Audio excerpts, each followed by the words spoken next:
ಈ ವರ್ಷ ಧನುರ್ಮಾಸವು ಈಗಾಗಲೇ ಪ್ರಾರಂಭವಾಗಿದ್ದು ಡಿಸೆಂಬರ್ 16 ಸೋಮವಾರದಿಂದ ಪ್ರಾರಂಭವಾಗಿ ಜನವರಿ 14ನೇ ತಾರೀಕಿನವರೆಗೂ ಇರುತ್ತದೆ.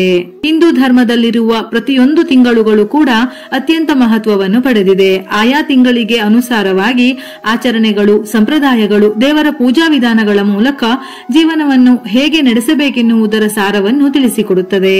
ಮಾಸಗಳು ಬದಲಾದಂತೆ ವಾತಾವರಣವೂ ಬದಲಾಗುತ್ತದೆ. ಇದಕ್ಕೆ ಅನುಗುಣವಾಗಿ ಮನುಷ್ಯನ ದೇಹವು ಒಗ್ಗಿಕೊಳ್ಳಬೇಕೆನ್ನುವ ವೈಜ್ಞಾನಿಕ ಹಿನ್ನೆಲೆಯು ಮಾಸಗಳಲ್ಲಿ ಬರುವ ಆಚರಣೆಗಳ ಹಿಂದಿದೆ. ಸೂರ್ಯ ದೇವನು ಧನು ರಾಶಿಯಿಂದ ಮಕರ ರಾಶಿಗೆ ಸ್ಥಳಾಂತರವಾಗುವ ಅವಧಿಯನ್ನೇ ಧನುರ್ಮಾಸ ಎಂದು ಕರೆಯಲಾಗುತ್ತದೆ. ಧನುರ್ಮಾಸ ದೇವತಾರಾಧನೆಗೆ ಮೀಸಲಾದ ತಿಂಗಳು. ವಿಶೇಷವಾಗಿ ಭಗವಾನ್ ವಿಷ್ಣುವನ್ನು ಈ ಸಂದರ್ಭದಲ್ಲಿ ಆರಾಧಿಸಲಾಗುತ್ತದೆ. ಹಿಂದೂ ಪಂಚಾಂಗದ 12 ಮಾಸಗಳಲ್ಲಿ ಮಾರ್ಗಶಿರ ಮಾಸ ದೇವತಾರಾಧನೆಗೆ ಅತ್ಯಂತ ಶ್ರೇಷ್ಠವಾದುದು ಎಂದು ಹೇಳುತ್ತಾರೆ.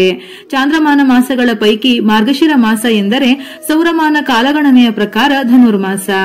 ದೇವತೆಗಳಿಗೆ 1 ವರ್ಷ ಎಂದರೆ ಭೂಮಿಯ 1 ದಿನ. ನಮ್ಮ ಪಾಲಿನ 6 ತಿಂಗಳು ಅವರಿಗೆ 1 ರಾತ್ರಿಯ ಕಾಲಮಾನ. ಈ 6 ತಿಂಗಳ ಅವಧಿಯನ್ನು ಭೂಮಿಯಲ್ಲಿ ದಕ್ಷಿಣಾಯಣ ಎನ್ನುತ್ತಾರೆ. ಮತ್ತಾರು ತಿಂಗಳು ದೇವತೆಗಳಿಗೆ ಹಗಲು, ಅರ್ಥಾತ್ ನಮಗೆ ಅದು ಉತ್ತರಾಯಣ. ಈ ಧನುರ್ಮಾಸವು ದಕ್ಷಿಣಾಯಣದ ಕೊನೆಯ ಮಾಸ. ಆದ್ದರಿಂದ ಇದು ದೇವರು ದೇವತೆಗಳ ಪಾಲಿಗೆ ಬೆಳಗಿನ ಬ್ರಹ್ಮ ಮುಹೂರ್ತ. ಈ ಮಾಸವು ಶುಭಕರವಲ್ಲವೆಂದು ಮದುವೆ, ಗೃಹ ಪ್ರವೇಶ ಮುಂತಾದ ಕಾರ್ಯಕ್ರಮಗಳನ್ನು ಮಾಡುವುದಿಲ್ಲ. ಬದಲಾಗಿ ಈ ಮಾಸ ಪೂರ್ತಿ ವಿಷ್ಣುವಿನ ಆರಾಧನೆಯಲ್ಲೇ ಕಳೆಯುತ್ತಾರೆ.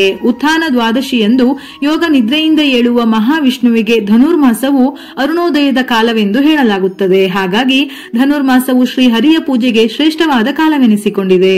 ಶ್ರೀಹರಿಯ ಜೊತೆ ಮಹಾಲಕ್ಷ್ಮಿಯನ್ನು ಆರಾಧನೆ ಮಾಡುವುದು ಧನುರ್ಮಾಸದಲ್ಲಿ ತುಂಬಾ ಶ್ರೇಷ್ಠ. ಇದರ ಜೊತೆಯಲ್ಲಿ ಧನುರ್ಮಾಸದಲ್ಲಿ ಕೃಷ್ಣ ಮತ್ತು ಶಿವನ ಆರಾಧನೆಯನ್ನು ಮಾಡುತ್ತಾರೆ. ಧನುರ್ಮಾಸದಲ್ಲಿ ವಿಶೇಷವಾಗಿ ಮುಂಜಾನೆ ವಿಷ್ಣು ಸಹಸ್ರನಾಮ ಪಾರಾಯಣ, ಪುರುಷ ಸೂಕ್ತಂ, ಶ್ರೀ ವಿಷ್ಣು ಸೂಕ್ತಂ ಅಥವಾ ನಾರಾಯಣ ಉಪನಿಷತ್ತನ್ನು ಪಠಣ ಮಾಡಲಾಗುತ್ತದೆ. ಮಹಾವಿಷ್ಣುವಿನೊಂದಿಗೆ ಮಹಾಲಕ್ಷ್ಮಿಯನ್ನು ಪೂಜಿಸಿ ನಿಮಗೆ ಗೊತ್ತಿರುವ ಯಾವುದಾದರೂ ದೇವಿ ಸ್ತೋತ್ರ ಅಥವಾ ಸೌಂದರ್ಯ ಲಹರಿ ಓದುವುದು ಅಥವಾ ಕೇಳಿದರೂ ಒಳ್ಳೆಯ ಫಲ ಸಿಗುತ್ತದೆ. ಹೀಗೆ ಪೂಜಿಸುವುದರಿಂದ ಸಂಪತ್ತು ಒಲಿಯುವುದೆಂದು ಹೇಳುತ್ತಾರೆ.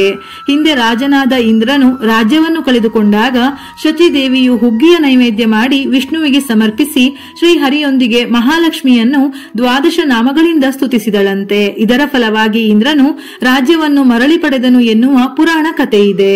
ವೈಜ್ಞಾನಿಕ ಹಿನ್ನೆಲೆಯ ಪ್ರಕಾರ ಚಳಿಗಾಲದಲ್ಲಿನ ಒಣ ಹವೆಯಿಂದ ಚರ್ಮವು ಒಡೆದು ಹೊಸ ಚರ್ಮವು ರೂಪುಗೊಳ್ಳುವುದರಿಂದ ಚರ್ಮವನ್ನು ಪೋಷಿಸುವಂತಹ ಆಹಾರ ಅವಶ್ಯಕ. ಈ ಕಾಲದಲ್ಲಿ ದೇಹದಲ್ಲಿ ಕೊಬ್ಬಿನಂಶವು ಕಡಿಮೆ ಆಗಿರುವುದರಿಂದ ಹುಗ್ಗಿಯನ್ನು ಸೇವಿಸಬೇಕೆಂದು ಹೇಳುತ್ತಾರೆ.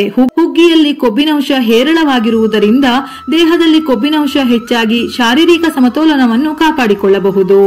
ಕಾತ್ಯಾಯಿನಿ ವ್ರತ.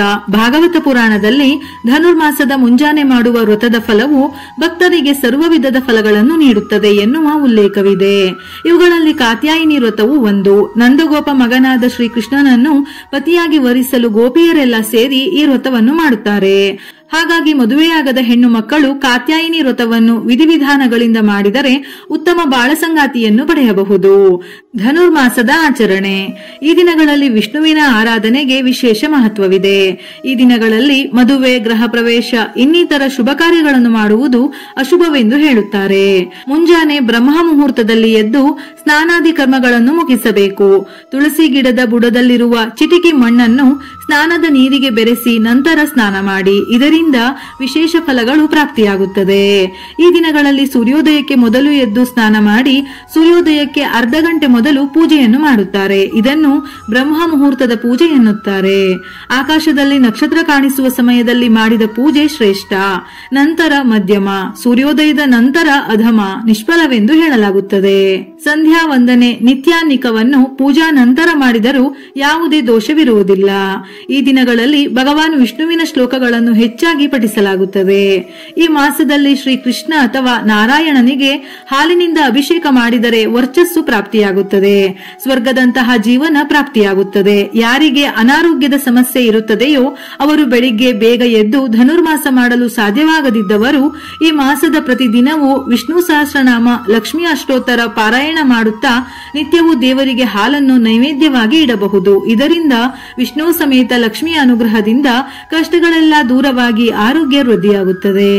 ಈ ದಿನಗಳಲ್ಲಿ ಬಡವರಿಗೆ ಮತ್ತು ಬ್ರಾಹ್ಮಣರಿಗೆ ಕೈಲಾದಷ್ಟು ದಾನವನ್ನು ಮಾಡಲಾಗುತ್ತದೆ. ಪ್ರತಿನಿತ್ಯ ದೇವರಿಗೆ ನೈವೇದ್ಯವಾಗಿ ಮುದ್ಗಾನ್ನ ಅಂದರೆ ಹುಗ್ಗಿಯನ್ನು ಅರ್ಪಿಸಬೇಕು.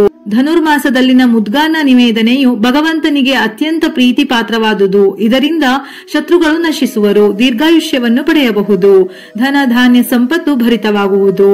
ಈ ಮಾಸದ ನಿಯಮಗಳನ್ನು ಅನುಸರಿಸಿ ವಿಷ್ಣು ಮತ್ತು ಲಕ್ಷ್ಮಿಯನ್ನು ಪೂಜೆ ಮಾಡಿದರೆ ಸಂತಾನ ಪ್ರಾಪ್ತಿಯಾಗುತ್ತದೆ.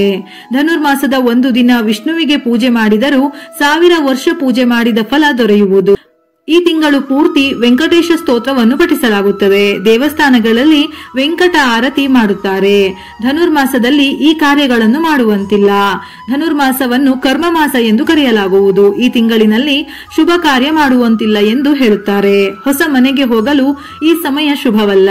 ಈ ಸಮಯದಲ್ಲಿ ಆಸ್ತಿ ಖರೀದಿ ಅಥವಾ ಹೊಸ ವ್ಯಾಪಾರವನ್ನು ಪ್ರಾರಂಭಿಸಬೇಡಿ. ಈ ತಿಂಗಳಿನಲ್ಲಿ ಸಾತ್ವಿಕ ಆಹಾರ ಕ್ರಮ ಒಳ್ಳೆಯದು. ವಿಡಿಯೋ ಇಷ್ಟ ಆಗಿದ್ದಲ್ಲಿ ಮರೆಯದೆ ಲೈಕ್ ಮಾಡಿ. ಹೆಚ್ಚಿನ ಮಾಹಿತಿಗಳಿಗಾಗಿ ನಮ್ಮ ಫೇಸ್ಬುಕ್ ಪೇಜ್ ಅನ್ನು ಫಾಲೋ ಮಾಡಿ. ಇದೇ ರೀತಿಯ ಮನಮುಟ್ಟುವ ಉಪಯುಕ್ತ ಮಾಹಿತಿಗಳಿಗಾಗಿ ಮತ್ತೆ ಭೇಟಿಯಾಗೋಣ.